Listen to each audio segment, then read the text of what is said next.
السلام عليكم ورحمة الله وبركاته. اهلا بيكم في قناتي، قناة شوشو مطبخ شوشو.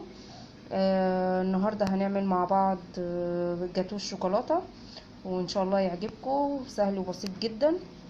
ندخل على المكونات.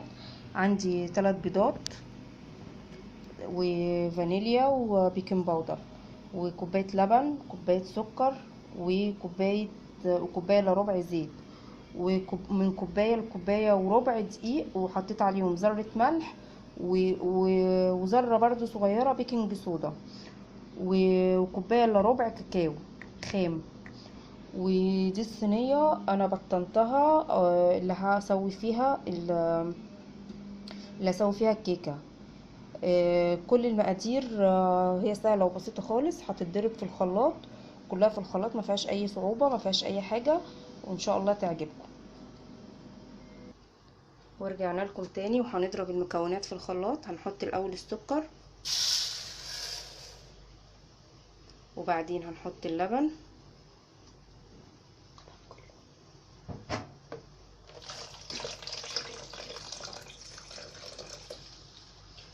وهنضربهم الاول.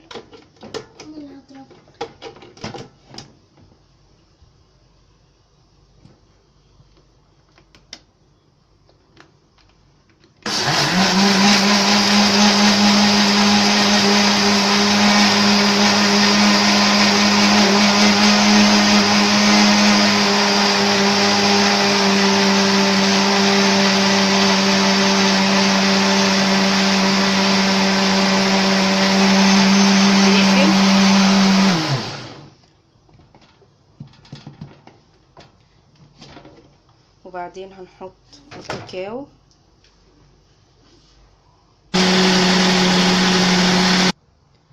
ضربناه خلاص. هحط الزيت كوباية الا ربع،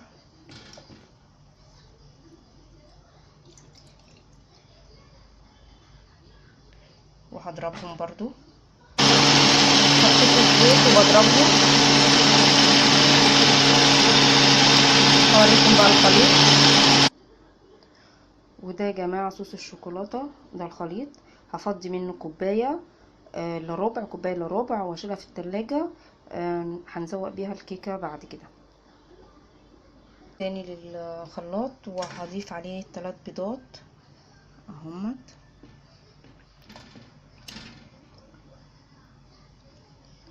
وهضربهم. وبضرب البيض. هضيف الفانيليا،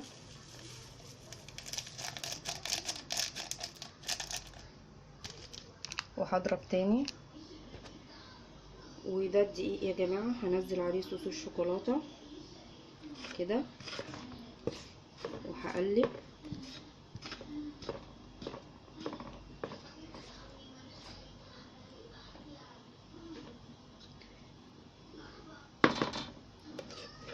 هنزل الصوص كله كده.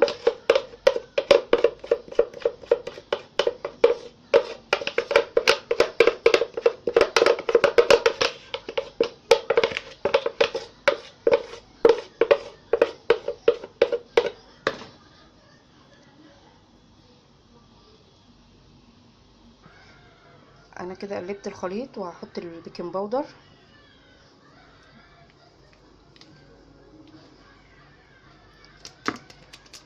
وهقلبه واصبه في الصينيه. وده يا جماعه الخليط اهو، انا قلبته خالص، وده قوامه اهو. هصبه في الصينيه وادخله الفرن، وما تستوي هرجع لكم تاني. ورجعت لكم تاني، والكيكه استوت وسبتها بردت. وما بردت صبيت عليها صوص الشوكولاته. عايزه اقول لكم قد ايه هشه، قد ايه هشه وجميله، طريه خالص، تحفه تحفه. ودوت كان شكلها، بصوا شكلها.